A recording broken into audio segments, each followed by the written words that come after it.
Hey everyone, this is Ms. Moffat from across the Litiverse, and welcome to the third prompt for Booktube's StrikeBackVideoAthon. Fantasy fans, get a pen and notebook ready because you're about to get a blitz of great recommendations across Booktube.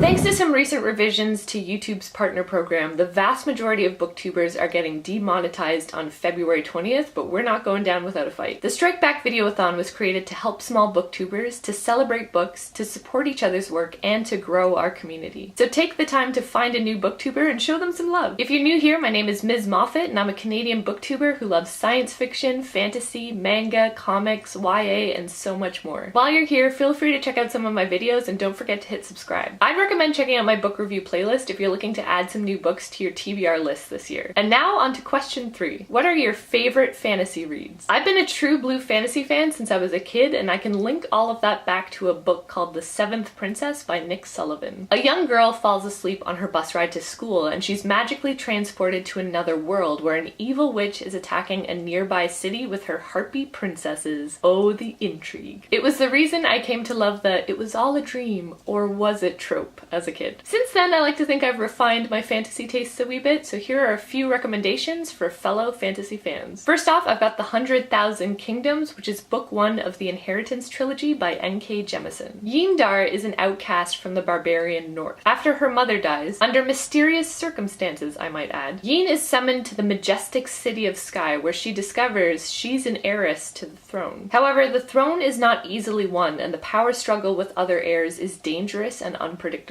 This was Jemisin's first published novel, and there's a reason she's been cleaning up at all the science fiction and fantasy awards these days. Jemisin writes a lush brand of fantasy, and full disclosure, it can be surprisingly sexy at times. In terms of modern fantasy authors, Jemisin is required reading in my books. Next is The Lies of Lamora by Scott Lynch, which I mentioned in my last video. I've heard this series described as one part Robin Hood and one part Ocean's 11, and that's pretty darn accurate. Lamora is the audacious, quick-witted leader of the Gentlemen Bastards, a band of thieves who plot elaborate schemes to part the rich from their riches. Locke becomes known as the Thorn of Comor, and no noble is safe from his sting. In the middle of a heist on Comor's most feared gang leader, Captain Barsavi, a mysterious figure known only as the Grey King appears and begins killing off Barsavi's men. Before long, the Grey King is using Locke as a pawn to take over Comor's underworld, but the Thorn of Comor is not going down without a fight. The Gentlemen Bastards series is set in an unbelievably rich world, at once brutal and bloody as much as it's clever and charming. And you'll become personally invested in the successes and failures of Locke and his crew before you even know what's happened. In classic fantasy fashion, this series is taking forever to come out, and I'm trying to not get caught up with my reading because I know I'm going to be impatient for new content. Next is The Night Circus by Erin Morgenstern. If you're looking for pure magic and enchantment from your fantasy reading experience, then you need to visit the lavish world of Morgenstern's Cirque des Rêves. The circus arrives with no warning. No announcements precede it. It is simply there where yesterday it was not. Behind the scenes, 2 young magicians, Celia and Marco, are locked in a duel, one that began when they were children. Celia was a born magic user, whereas Marco was taught the craft.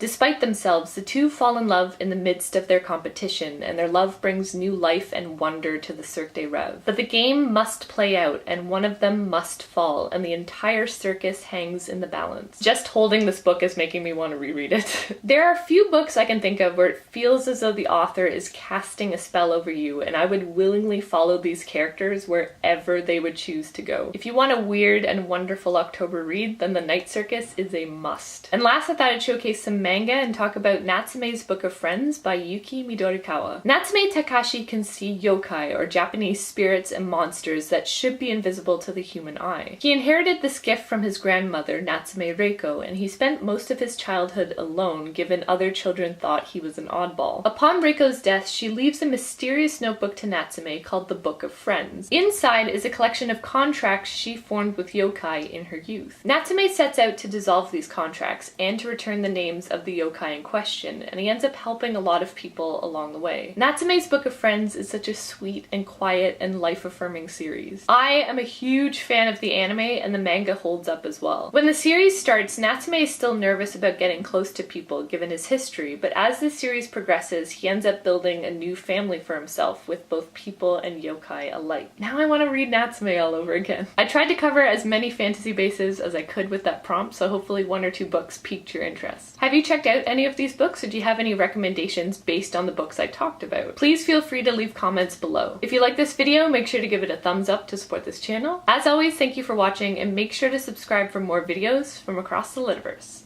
On that note, signing off.